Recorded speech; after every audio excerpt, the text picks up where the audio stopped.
keaktifan.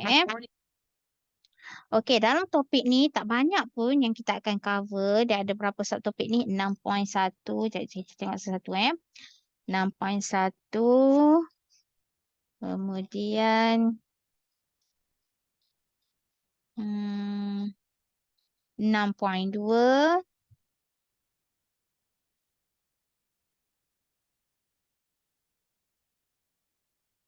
Itu sahaja. 2 subtopik sahaja. Iaitu kita belajar perebutan radioaktif ataupun rebutan radioaktif. Rebutan radioaktif ni dia ada, kita belajar kat sini, kita ada rebutan alfa, rebutan beta, rebutan gamma. Kita akan tengok macam mana nak bezakan alfa, beta, gamma. Okey, dan kenapa kena mengalami rebutan ni? Okey, selain daripada perebutan, dia juga melakukan pembelahan dan pelakuran ataupun proses nuklear lain lah sebenarnya. Okey, cikgu explain sikit apa benda dalam topik tenaga nuklear. Okey, bila melibatkan nuklear, awak ingat yang dia nuklear ni sebenarnya datang daripada nukleus. Okay, kalau kita belajar dalam kimia, kimia banyak melibatkan elektron. Elektron ni kalau kita tengok atom kan, kita ada nukleus dekat tengah. Nukleus ni gabungan neutron dengan proton dan ada elektron dekat luar. Okey, untuk kimia, tindak balas kimia ke sifat kimia ke, semua hanya melibatkan elektron sahaja. Kali ini dalam fizik kita belajar dalam nukleus ni yang lebih kecil dekat dalam tu kan. Dekat tengah-tengah tu. So nukleus yang ni, yang tengah ni, dia boleh mengalami tindak balas. Iaitu sama ada dia mengalami perebutan ataupun dia mengalami tindak balas lain, iaitu tindak balas nuklear kita panggil sebagai pembelahan dan pelakuran. So sebenarnya dalam bab ni 3 benda ni je kita belajar. Okey, apa beza perebutan, pembelahan dengan pelakuran? Perebutan ni, nukleus tu asalnya dia besar. Lepas tu dia mereput jadi kecil, kecil dan kecil. Kecil lagi. So itu adalah mereput. Okey, manakala pembelahan ni, dia asalnya ialah nukleus yang besar. Kemudian dia terbelah jadi nukleus yang lebih kecil. Okey, pelakuran pula dia adalah nukleus yang kecil. Lepas tu dia bercantum jadi nukleus yang besar. Okey, apa tujuan dia mengalami tindak balas ni? Proses ni tujuan dia satu sahaja. Iaitu dia nak stabil. Sebab nukleus ni tak boleh terlalu besar. Bila terlalu besar dia tak stabil. So dia akan mereput, membelah lah macam tu. Dan dia tak boleh kecil sangat. Bila kecil sangat, dia pun jadi tak stabil sebab terlalu ringan. Dia that's why lah kena mengalami 3 tindak balas ni. Okey, semasa tindak balas ni, dia akan menghasilkan 3 zarah. Iaitu sama ada zarah alfa, beta atau gamma. Sama juga yang ni. Yang ni pun sama. Dia akan hasilkan sama ada alfa, beta dan gamma. Ini pun sama. Sama ada alfa, terbalik beta, alfa atau gamma. Dan bersama-sama dengan ni, dia akan hasilkan tenaga juga. Yang mana tenaga ni kita panggil sebagai tenaga nuklear. Tenaga nuklear ni lah yang kita boleh gunakan untuk jana elektrik, untuk hasilkan yang lain lah. Macam kita ada stesen jana kuasa nuklear kan, tenaga nuklear. So stesen tu dia adalah untuk menjana kuasa elektrik. So elektrik tu kita boleh gunakan. Okey, jadi sekarang ni untuk permulaan kita nak kenal dahulu. Macam mana kita nak tahu dia dah menghasilkan alfa, beta atau gamma. Sebab dalam persamaan siri tindak balas nuklear ni, dia tak mention dia adalah mention alfa, beta, gamma. Tapi kita kena tahu sebenarnya alfa, beta, gamma tu apa. Sebab dia macam tindak balas kimia. Kita kena seimbangkan dia. So dari segi tindak balas nuklear ni, kita kena seimbangkan dari segi nombor nukleon dengan nombor proton. Jadi macam cikgu cakap kan, dia tak stabil, dia kena mengalami tindak balas ni. Okey, kebiasaannya atom dengan nombor nukleon tu JAR lah. Kalau kita belajar dalam kimia yang kat tengah-tengah ni tengah-tengah ni proton campur neutron, iaitu kita panggil nombor nukleon ataupun JAR juga. Dia lebih kurang lah, plus minus dia tak boleh lebih besar daripada 200. Lebih daripada 200 dia anggap dah tak stabil. Nombor proton pun sama. Kalau nombor proton tu lebih besar daripada 80, dia jadi tak stabil. So bila dia tak stabil, dia kena mengalami perebutan atau pembelahan. Gitu. Jadi kita nak tengok satu persatu. Lepas tu ni ada sedikit pengiraan kena tahu. Dan kena tahu siri perebutan radioaktif. Dia kasi. Okay, by the way.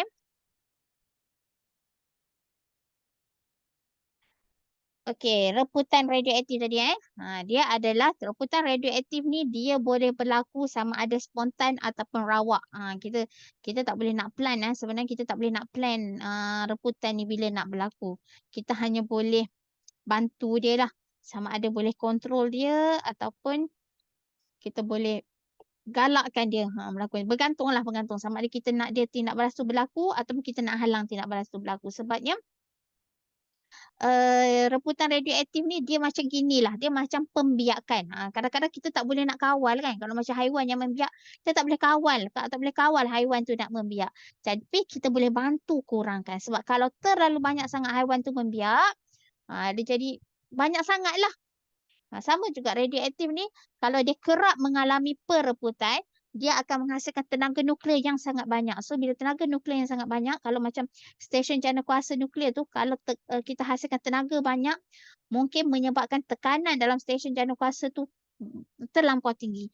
Bila terlampau tinggi, kebarangkalian stesen jana kuasa tu boleh crack, boleh berlaku kebocoran, macam-macam masalah lah. Jadi, kita boleh bantu cakap kita boleh kurangkan tindak balas tu berlaku, kita boleh kawal lah, boleh kontrol macam tu Okey, reputan radioaktif merupakan proses perebutan secara spontan suatu nukleus yang tidak stabil. Tadi cikgu cakap dia tak stabil, dia mereput, dia hasilkan sinaran radioaktif.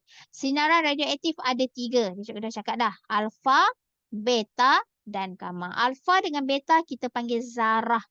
Manakala gamma kita panggil sinar sebab dia hanya menghasilkan sinar. Dia tak ada zarah kat situ. Okey, mari kita tengok satu persatu. Apa itu alfa, beta dan gamma. Okey, alfa ni rupa dia lah. Dia sebenarnya alfa tu adalah nukleus helium ataupun dia produce helium. Helium kita tahu dia punya simbol dia adalah 4, 2. 4 ni nombor nukleon, 2 ni ialah nombor proton. Manakala zarah beta ni ialah dia menghasilkan elektron. Elektron tak ada nombor nukleon sebab dia dia elektron. Dia cuma ada charge iaitu negatif 1. Manakala gamma bukan zarah, betul kita panggil sinar gamma. Dia hanyalah suatu gelombang macam ni. Gelombang dengan frekuensi yang tinggi. Okey, kita tengok satu-satu dari segi charge. Zarah alfa dia bercharge positif, elektron memang kita tahu dia adalah negatif. Manakala sinar gamma ialah gelombang, satu gelombang dia adalah neutral. Okey. Alfa jisim dia kalau kita compare dengan 2 ni, dia besarlah. Sebab kita tengok dekat ni JR dia ni jisim dia adalah 4 lah. Lebih kurang purata dia adalah 4. Manakala zarah beta jisim dia sangat kecil, iaitu elektron lah. Elektron ialah 9.11 darab 10 kuasa negatif 31 ni kita dah belajar dalam topik sebelum ni. Dan sinar gamma dia tak ada jisim sebab dia adalah sinaran, gelombang itu Okey, kuasa pengayonan. Alfa dia sangat tinggi kuasa pengayonan, maksudnya dia boleh membentuk ion macam tu. Okey, walaupun saya cakap helium bentuk ion. Okey, dia macam ni. Dalam bab kimia memang kita belajar unsur kumpulan 18 dia dah duplet dan dia dah oktet. Bila dia duplet dan oktet dia takkan mengalami dia takkan sama ada derma elektron ataupun terima elektron. Itu hanyalah bila dalam keadaan kita boleh kata tu suhu bilik lah. Bila dalam keadaan bilik, yes. Maksudnya awak tindak balaskan dia secara campurkan dia pada suhu bilik. Memang dia tak akan derma elektron. Tapi bila kita tindak balaskan dia pada suhu tinggi, tekanan tinggi, maksudnya kita paksa dia. Bila kita paksa macam mana pun nanti dia akan terpaksa lah kita cakap, dia akan terpaksa apa ni? Release dia punya elektron. So bila dia release, dia jadilah ion. Gitu. Elektron, kuasa pengayunan dia sederhana manakala gamma kuasa pengayunan sangat rendah. Jadi kita tengok kat sini, ini adalah kesan daripada pengayunan. Kita panggil ni, garis-garisan ni ialah sebagai runut. Runut ni kita boleh tengok dalam alat untuk mengesan radioaktif lah. Apa ni, sinaran radioaktif.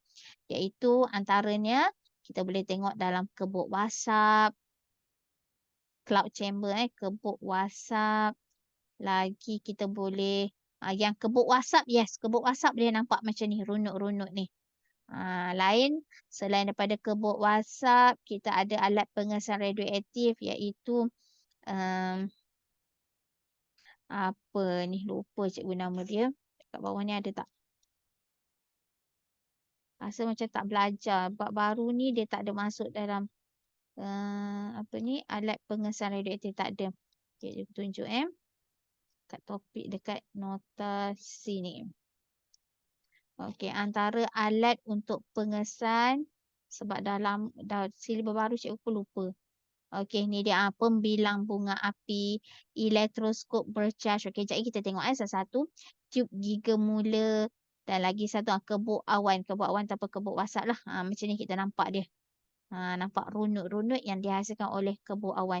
So macam ni nampak dia macam panjang ni zarah alfa lah. Dan dalam kebuk awan ni hanya cakap lebih jelas lah. Kita hanya boleh nampak dengan jelas kalau dia adalah zarah alfa. Kalau macam beta dengan gamma, gamma ni lagi tak berapa jelas sangat. Sebabnya nampak macam gini sahaja dekat ruang, dekat atas permukaan atas tu. Dekat atas ni lah.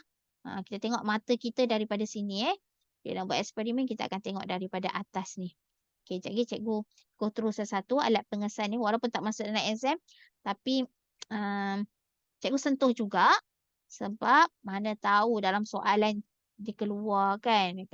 Dia ada melibatkan pengesan radioaktif, jadi at least awak dah familiar dah lah dengan pengesan radioaktif tu. Okey, kuasa penembusan. Untuk alfa dia kuasa penembusan dia sangat lemah. Dia even beberapa helai kertas pun dia tak boleh tembus. Jadi zarah alfa ni, andai kata kalau awak buat eksperimen, awak buat perebutan radioaktif ataupun berlaku perebutan radioaktif, even kita tak pakai baju yang protection sangat lah. Mean zarah alfa dia tak boleh tembus pun dalam kulit kita. Dia hanya di luar sahaja. So dia boleh katakan dia selamat lah. Tapi kalau badan kita terdedah dengan terlalu kerap, dengan dos yang sangat tinggi, pun boleh berbahaya juga lah sebenarnya. Walaupun dia punya kuasa penebusan dia tak kuat, sebabnya kulit kita dah terdedah kepada zarah radioaktif ni, jadi secara tak langsung boleh menyebabkan kesan pada kulit kita. Contohnya kalau terlalu lama akan jadi kanser kulit ke, gitu Okey, untuk beta tadi, elektron tadi, dia boleh tembus ke kertas, dia boleh tembus badan kita, kulit badan kita, tapi dia tak boleh tembus kertas aluminium. So kalau kita ada aluminium. So kalau kita ada aluminium dengan ketebalan 3 mm, dia tak boleh tembus Okey, dan last sekali gamma. Gamma dia kuasa penembusan dia sangat kuat sebab dia gelombang. So dia boleh masuk dalam badan kita ni dia boleh masuk. Jadi kalau awak ingat kita belajar bab gelombang elektromagnet, spektrum gelombang elektromagnet, topik gelombang form 4. Salah satu spektrum gelombang elektromagnet ada sinar gamma. Fungsi sinar gamma kita belajar dia boleh membunuh sel kanser. Sebab apa? Sebab kuasa penembusan dia yang sangat kuat ni. Yang sangat tinggi ni. Maksudnya dia boleh tembus dalam sel badan kita lah dan membunuh sel kanser. Dan yang selain daripada itu, frekuensi sinar gamma ni sangat tinggi. Jadi bila dia tinggi, tenaga dia pun tinggi. Bila tenaga tinggi, tenaga haba yang dia bekalkan pun tinggi, menyebabkan dia mampu membunuh, tenaga haba yang dibekalkan tu mampu membunuh sel kanser. Jadi untuk sinar gamma dia tak boleh menembusi dinding plumbum ataupun permukaan plumbum. Jadi kebiasaannya stesen jana kuasa tu dia akan letakkan juga dia punya cakap apa perisai dia kan, cover dia tu ataupun kita panggil dinding lah. Dinding yang menutupi stesen jana kuasa nuklear ni sebenarnya dia ada letakkan juga dengan plumbum ataupun kalau macam kita nak apa istilah dia nak alah uruskan macam ada sisa-sisa apa sumber radioaktif ni kita nak apa nak uruskan apa istilah dia lupa pula cikgu. Nak Maksudnya kita tak boleh buang merata-rata. Bila kita buat eksperimen, ada sisa radioaktif, kita tak boleh buang merata-rata. Macam alfa ni, kita kena letakkan dia dalam bekas plumbum semasa kita nak pergi, nak buang ke, nak tanam ke, nak lupus. Istilah dia nak lupus.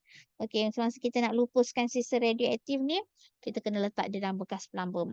Jangan bawa letak dalam beg, dalam tong sampah, tak boleh. Bekas plastik pun tak boleh.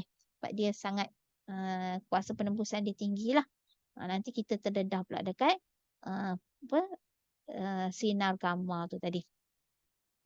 Okey, julat dalam udara. Macam alfa dia tak boleh pergi jauh. Dia hanya boleh pergi beberapa sentimeter. Jadi kalau kita nak buat eksperimen, katakan kita nak buat eksperimen, awak boleh buat eksperimen awak dekat meja awak je. Kawan-kawan kat sebelah tak terdedah lah.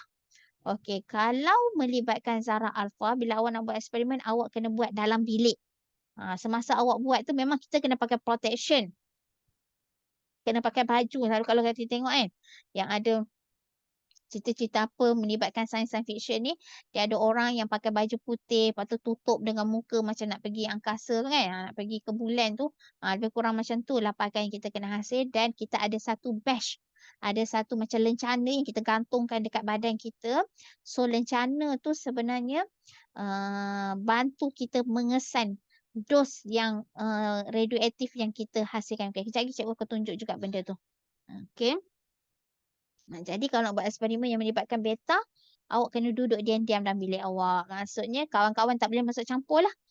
Kawan-kawan yang tak ada protection, dia tak boleh masuk dalam bilik tu. Sampailah awak dah siap buat eksperimen dan bilik tu kita dah biar dia dalam keadaan neutral. Maksudnya dah kesan radioaktif tu dah tak ada, baru orang lain boleh masuk.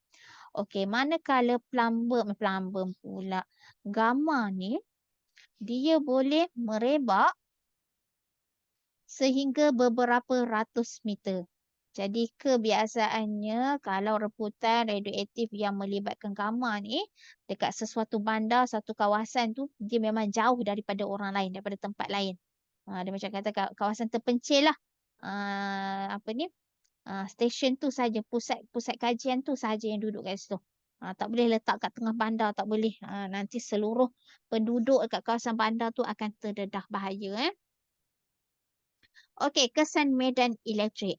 Gamma, alfa, kesan medan elektrik dia sangat kecil ataupun kesan medan elektrik atau magnet sangat kecil. Jadi tengok dekat sini.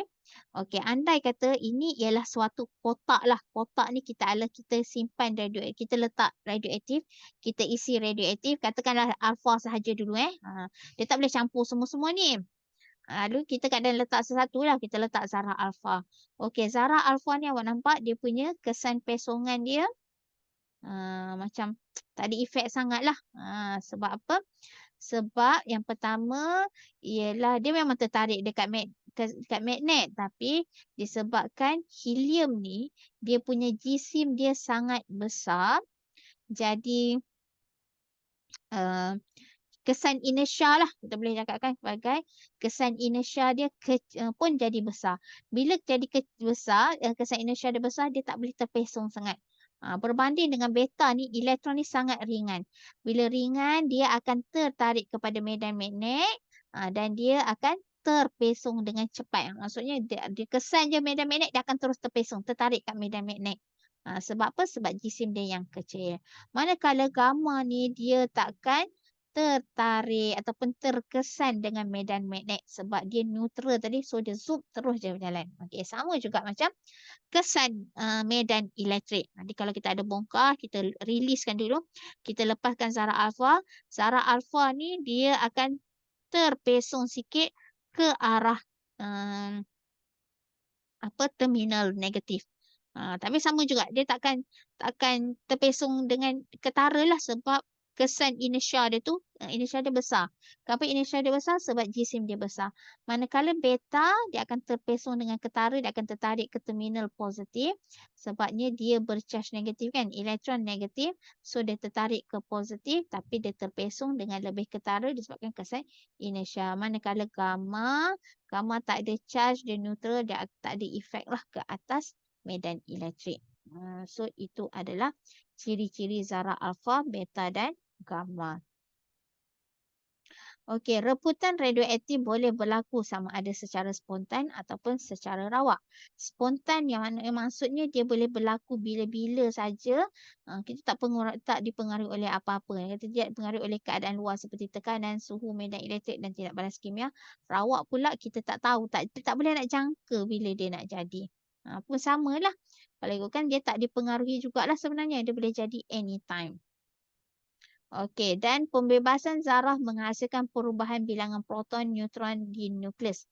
Perubahan ini menyebabkan nukleus induk menjadi nukleus unsur lain dan nukleus yang mereput kita panggil nukleus induk. Yang asal dia tu, yang original tu dia adalah induk kita panggil. Yang baru kita panggil nukleus anak. Macam kita belajar bio lah.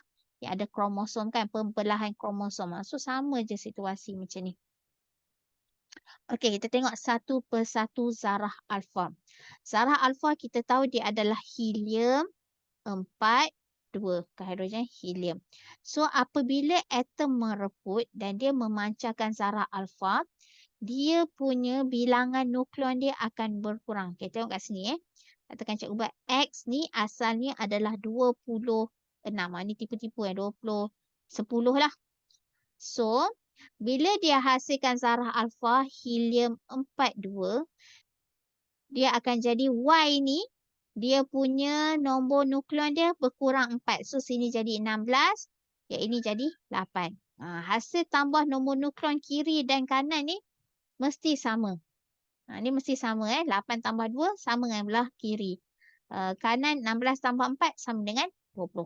So itu menunjukkan bahawa dia menghasilkan zarah alfa. Okey, kalau beta pula, beta tadi kita dah tahu dia adalah elektron negatif, kosong negatif 1. Maksudnya nombor nukleon dia tak berubah. So kalau kita ambil 20 tadi 20, 10. Okey, kita ada zarah beta kosong negatif 1. Dia akan hasilkan Y 20 juga dengan bukan 9, 11. Sebab 11 tolak 1 sama dengan 10. Macam tu. Okey, manakala reputan gamma dia tak ada perubahan. Dia sama sahaja. Sebab gamma tak ada, dia neutral. Dia macam apa? Maksudnya nombor nukleon dengan nombor proton dia 0, kosong. Jadi macam tu Macam tu kita nak bezakan antara zarah pereputan alfa, beta dan gamma. Okey, kita buat dulu persamaan yang ini. Okey, sebelum tu cikgu nak terangkan sikit yang apa ni? Alat pengesan radioaktif tadi Okey, so alat pengesan radioaktif yang pertama kita ada filem ataupun plat fotograf. Yang ni lah yang cikgu cakap tadi. Yang kita, kalau orang yang buat kajian tu biasa dia akan pakai badge gantung kat leher tu macam ni lah. So dekat badge tu dia ada filem. Okey, dia letak kat sini dia kata photographic film seal with tin plastik. Dia lebih kurang. Cikgu bagi gambaran dia macam ni Kalau tadi kita tahu bahawa alfa dia tak boleh tembus kertas kan. So kat sini mungkin kita letak kertas. Gambaran dia macam ni lah. Yang ini kita letak aluminium. Yang ini kita letak apa benda tadi? Kita letak plumber. Lebih kurang macam gitu. So bila kita buat eksperimen, so dia ada kawasan sini kawasan hitam ni. Okay, bila kita buat eksperimen, katakanlah kawasan kertas tu hitam. Kertas ataupun dengan aluminium hitam. Kalau kertas saja hitam, Dia adalah alfa sahaja. Sebab apa? Sebab aluminium. Tapi kalau ikutkan cikgu, ni konsep sahajalah. Dia bukan realnya bukan begini. Tapi kalau ikutkan sebabkan alfa tak boleh tembus kertas. So kita tak nampak kesan lah ke atas ni. Okey, tapi kalau kita tindak balaskan, bukan tindak balas, kita buat eksperimen melibatkan alfa, kawasan kertas ni jadi hitam. Sebab apa jadi hitam? Sebab beta, alfa pula beta. Kalau kita buat eksperimen melibatkan beta, kawasan kertas ni jadi hitam. Kenapa jadi hitam? Sebab beta boleh tembus kertas. So kita tahu lah, oh beta. Lepas tu lagi gelap maksudnya dos dia apa ni kuantiti ataupun kepekatan alfa beta gamma tu lagi banyak lah. Okey, yang kedua pula, anda kata kalau kita guna gamma, kawasan dua ni hitam kan? Means gamma. Gitulah lebih kurang gambaran dia macam tu So kat sini cakap apa ni? Filem atau plat fotograf boleh mengesan ketiga-tiga jenis sinaran radioaktif. Argentum bromida yang peka kepada cahaya sinaran radioaktif disalutkan pada plat fotograf. Unsur argentum akan menghitamkan plat fotograf apabila sinaran menembusinya. Plat fotograf digunakan sebagai lencana khas yang dipakai untuk pekerja semasa mengendali bahan radioaktif di makmal. Okey. Jadi yang ini, plat ni, lencana ni dia sesuai untuk zarah alfa, beta dan gamma. So kita boleh kesan tiga-tiga Okay, next. Elektroskop bercas. Yang ni pernah buat, cikgu tak pasti. Silibus baru PT3 dulu ada ke tak belajar macam ni. Dia, elektroskop bercas ni, dia ada satu kotak. Dekat atas tu dia ada satu kerajang lah. Kita panggil macam, kat sini dia panggil apa, tak ada. Dia macam satu logam. Dia macam penimbang je rupa dia. Tapi kerajang ni, dia nipis saja dan sangat nipis. Dan tak bolehlah nak letak benda berat-berat macam tu. Sebab kita bukan nak letak kita dekatkan sahaja. Lepas tu kita ada satu kat sini. Ni nama apa cikgu tak pasti. Ni macam ada logam lah kat sini menyambung ni. Dan ada satu kerajang logam ni. Kerajang emas ni namanya Okey, jadi kerajang emas ni dia sentiasa bercas positif. Okey, masa cikgu dulu buat eksperimen, dia melibatkan sebab yang kita tahu kan kesan elektrostatik ni contohnya awak ambil pembaris plastik, awak gosok dekat kain, lepas tu awak letakkan dekat kertas cebisan-cebisan kertas. Apa kita nampak bahawa cebisan kertas tu macam tertarik kan? Tertarik sebab dia berlainan cas. So sama situasi macam ni. Yang kerajang emas ni sentiasa bercas positif. Andai kata kita dekatkan dengan sumber radioaktif yang ada alfa, alfa ni kita tahu dia bercas positif. So bila dia bercas positif, kerajang emas ni akan terkangkang, akan ternaik ke atas lah. Kalau kita letak beta, zarah beta, beta tadi kita tahu dia adalah negatif sebab dia elektron. So yang ini pun akan automatik jadi negatif. Bila dia jadi negatif, yang ini akan tertarik sebab berlainan cas. So kita tahulah, oh ni alfa, ini beta. Tapi gamma tak boleh sebab gamma neutral tak ada kesan ke atas kerajaan emas. So ini tak sesuai lah. Seterusnya pembilang bunga api. Pembilang bunga api ni dia punya konsep dia lebih kurang macam cikgu selalu panggil dia ialah Terminator. Terminator ni macam dekat kedai makan ke, dia ada satu alat ni. Alat ni untuk kita, dia matikan serangga. Kejap apa nama dia. Cikgu selalu panggil Terminator. Cikgu tak sure. Terminator apa benda sebenarnya.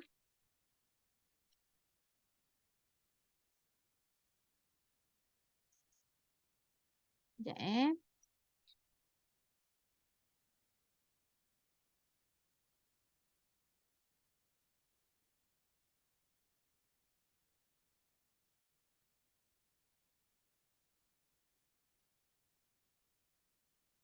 Okey, dia konsep dia lebih kurang macam ginilah. Cikgu nak bagi awak faham saja. Okey, dia macam gini. Pernah tengok tak alat ni? Kalau ada serangga pergi dekat, nanti kita macam dengar bunyi macam uh, elektrik lah. Cerek, cerek macam tu kan. Lepas tu, lalat ke nyamuk ke akan matilah kat dalam ni. Benda tu. So, konsep dia yang sama. Dia ada dawai halus kat sini. So, dawai halus ni, dia kita sambungkan kepada bekalan kuasa lah. Andai kata, dia ada kita kita bebaskan zarah alfa, nanti kita akan dengar bunyi bunyi percikan api lah macam dia. Percikan api. So maksudnya kalau makin kerap bunyi percikan api tu maksudnya dos dia sangat tinggi. Okey, mari kita tengok kat sini. Pembilang bunga api sesuai digunakan untuk mengesan zarah alfa sebab dia ada kuasa pengayunan yang tinggi. So kuasa pengayunan maksudnya zarah alfa ni boleh jadi ion. Ion tu yang menyebabkan dia boleh menghasilkan percikan api. Apabila sumber alfa didekatkan dengan kasar dawai, bunga api dilihat dan bunyi percikan didengari. Ini kerana zarah alfa mengayunkan molekul-molekul udara di ruang antara kasar dawai dan dawai halus. Dia macam gitu je. Okey, tiub giga mula. Tiub giga mula ni, okey, gambaran dia ni gambaran bukan exactly macam tu. Macam kalau awak tengok cerita apa-apa, kan ada alat pengesan bom. Okey, alat pengesan bom ke logam yang bentuk bulat macam tu. So, kita pun hala. Bila hala je bunyi tek tek tek tek tek tek tek. Macam gitu kan. So, tiub gegumula yang ni konsep dia sama macam gini. Dia ada satu ruang ni, kita panggil dia mika. Mika ni macam gelas macam tu lah. So, bila elektron ni masuk dekat dalam ni, tembus apa ni, dia melalui ruang mika ni ataupun dia masuk kat tiub giga mula ni, dia pun akan macam menghasilkan suatu, dia bukan percikan api, dia macam ada charge lah. So bila ada charge, automatik, yang ni digital, yang ni analog. Sekarang dia dah pakai digital. So bila dia berkesan denyut, dia akan naik 1. Berkesan lagi, naik 2, 3, 4. Lagi banyak maksudnya dos dia lagi tinggi. So kat sini dia kata sesuai digunakan mengesan zarah alfa, beta dan sinar gamma. Maksud 3-3 lah. Okey, dan kebun awan macam tadi cikgu dah cakap dah. Dia nanti kita akan bebaskan zarah sumber radioaktif kat sini. Lepas tu kita akan tengok daripada permukaan atas. Ini pun disebabkan oleh kesan pengayunan jugalah. Kita ada kat sini wap alkohol. Wap alkohol tu kita celupkan dengan kapas ke apa entah. So, wap dia akan menjadi wap. So, kita ada dekat sini ais kering. Ais kering tu kan sejuk kan. So, kalau tadi wap alkohol tu jadi wap, bila dia ada ais kering yang sejuk ni, dia akan jadi cecair balik. So, titisan air, titisan alkohol tu, bila dia kena zarah radioaktif ni, alfa contohnya, kita dapatlah kesan dia macam ni. Kita nampak ada perhatikan ni. Jadi macam cikgu cakap tadi, biasanya yang jelas ialah alfa. Beta dengan gamma kita macam was-was sikit lah. Gitu Okey, so daripada soalan tadi yang cikgu dah ajar, cikgu nak awak lengkapkan soalan yang ini. A, B, C, D, E. Okey, ni semua zarah alfa kat sini. Okey, boleh buat tak? Kalau tak faham, boleh tanya nanti cikgu terangkan. Siri tadi kita belajar macam mana nak kenal pasti perebutan kan. Sama ada dia rebutan alfa ke, dia hasilkan zarah alfa ke, zarah beta atau sinar gamma. Okey, sekarang kita nak tengok siri perebutan radioaktif. Siri perebutan radioaktif ni maksudnya dia mengalami perebutan ni berkali-kali sampailah dia dapat nombor nukleon, jisim yang stabil, nombor proton yang stabil. So tadi macam cikgu cakap tadi kan, nukleus tu dia tak stabil bila mana nombor nukleon dia lebih daripada 200 ataupun nombor proton dia lebih daripada 80. Jadi kita tak nak dia jadi lebih daripada 200 ataupun lebih daripada 80. Itu average lah bukanlah tepat lebih 200, tak. Average kebiasaannya dia tak boleh terlalu besar daripada 200. So macam ni mungkin sampai 210 lah. Okey, jadi kita tengok satu persatu siri yang dihasilkan. Dekat sini kita nampak kalau orang nampak kat sini, mula-mula dia adalah unsur radon. Lepas tu dia mereput, dia jadi polium. Jadi kita kena buat persamaan dia. Lepas itu polium, dia jadi plumbum. Kemudian plumbum jadi BI ni cikgu tak ingat nama dia apa. Lepas tu BI ni jadi polium pula, PO. Lepas tu PO sekali lagi jadi plumbum. Itu yang kita namakan sebagai siri perebutan radioaktif. Sebab dia bersiri-siri, dia berkali-kali. Okey, kita buat yang pertama. Kita baca nombor nukleon dengan nombor proton dia. Okey, radon, baca nombor nukleon dia 222. Tulis kat sini. 222. Nombor proton dia 86. Polium ialah 218. 84. So, dia hasilkan zarah alfa iaitu helium 42. Okey, yang ni pula polium 21884. Dia hasilkan plumbum 214 dan 82. So, lah sekali lagi zarah alfa dihasilkan. Okey, lepas tu plumbum 21482. Jadi beryllium ke beryllium Be rasanya. 214 dengan 83. So kat sini ekstra kan. Nombor nukleon dia sama. Nombor proton dia ekstra. Bila ekstra maksudnya dia adalah elektron. Kosong, negatif 1. Okey, sana balik. 21483. Polium ialah 214 dan 84. Lagi sekali dia hasilkan zarah beta. Dan last sekali polium 21484. Dia jadi plumbum 210 dan 82. Yang ini dia hasilkan zarah alfa helium 42. So daripada sini siri perebutan radioaktif kita dia hasilkan 1, 2, 3 zarah alfa dan 1, 2 zarah beta. So itulah siri perubahan. Selalu dia akan tanyalah berapa jumlah alfa dan beta yang dia hasilkan. Okay, so ini persamaan yang tadi yang dia dah buat macam ni pun boleh juga. Buat macam ni boleh, buat macam atas ni pun boleh terpulang. Tak ada masalah. Okey, kita buat soalan siri perebutan radioaktif dahulu baru kita masuk separuh hayat. Separuh hayat ni selalu student tak boleh buat tak faham.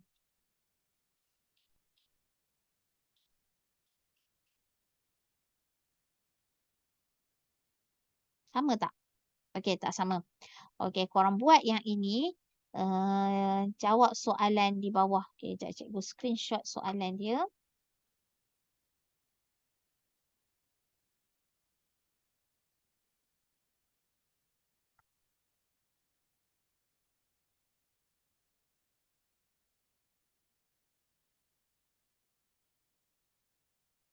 Okey, boleh jawab kecil. Besar lagi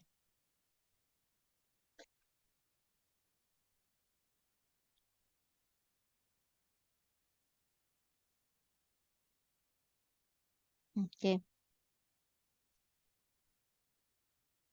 So balik tadi Jadi untuk dia asalnya dia punya aktiviti dia adalah 80. So bila dia jadi separuh, separuh daripada 80 ialah 40. Bila kita tengok kat sini, aktiviti 40 hari dia adalah 2 hari. Itu seterusnya. 40 jadi separuh ialah 20. Dia ambil masa 2 hari. 20 jadi separuh iaitu 10, 2 hari lagi. 10 jadi 5, 2 hari lagi. 5 jadi separuh, 2.5, 2 hari lagi. Dan seterusnya. Itu yang dimaksudkan dengan separuh hayat. Okey, mari kita tengok latihan dia. Okey, ni sebenarnya latihan macam atas. Macam atas tadi. Okey, contoh 3. Suatu atom radioaktif telah mereput menjadi atom yang stabil. Ia telah ditemui selepas 288 saat.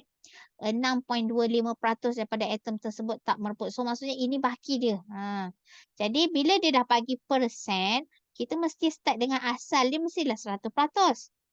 Jadi, 100% jadi 50%. 50% separuh daripada dia 25%. 25% separuh daripada dia 12.5%. 12.5 separuh daripada dia 6.25%. Okey, berapa kali dia mereput? 1, 2, 3, 4. So, 4 kali ni bersamaan dengan 288 saat. So, 4 kali reputan bersamaan dengan 288 saat. Jadi kita nak cari T half dia, separuh hayat dia ialah 288 bahagi 4. Jadi dapatlah 72 saat. So maksudnya ini 72 saat, 72 saat, 72, 72. Jadi jumlah dia kita tambah-tambah-tambah jadilah 288 saat. Okey, seterusnya soalannya. Separuh hayat iodin dengan jisim 96 adalah 36.1 minit. Apakah pecahan sampel yang masih tidak mereput selepas 1083 minit? Okey, kita kena kira dulu. 1083 minit tu berapa kali dia mereput? So, bahagi dengan 96. Cikgu akan kira terus. Bukan 96. 36.1. Jadi 108.3 bahagi 36.1. Dia adalah 3 kali. 3 T-half. 3 kali. Jadi 36, separuh daripada dia 48. Ni baru sekali. Separuh daripada dia 24. Dan separuh daripada dia 12. So 3 kali tadi kan. Maksudnya jisim dia yang tinggal, baki yang tinggal ialah 12 gram. 12 gram daripada jisim asal 96. So, pemudah kan? Dapatlah 1/8. So, 1/8 ni baki yang ada, yang tinggal sekarang ni, yang tak mereput. So, soalan dia, berapakah jisim mereput selepas tempoh ni? So, asalnya dia ada 96. Sekarang dia ada 12. So, maksudnya 84 gram dah mereput. Gitu Okey, rajah menunjukkan lengkungan pereputan bagi sampel radioaktif. Apakah separuh hayat? Okey, kita tengok dekat sini 1600. Separuh daripada dia adalah 800. 800 ni dia ambil masa 25 minit. So, separuh hayat dia adalah 25 minit. Okey, dia nak kita cari T. T ni bila masa dia adalah 200. So, 1600 jadi 800. Jadi 400, jadi 200. So 200, ini 25, 50, 75. So maksudnya dekat sini T ni adalah 75 minit. Dan ni tak ada unit. So dah settle dah bab 1. Okay, kita buat pengiraan dulu Cik bagi latihan untuk separuh hayat dahulu. InsyaAllah esok baru kita masuk bab apa ni? Yang 6.2 lah. Esok kita habiskan topik. Okay, korang buat latihan yang ini dahulu. Okay, nampak soalan apa ni? 1, 2, 3 saja kan? Okay, cikgu hold ke bawah. 1. So, nampak 1, 2, 3, 4. Okay, boleh jawab 4 soalan.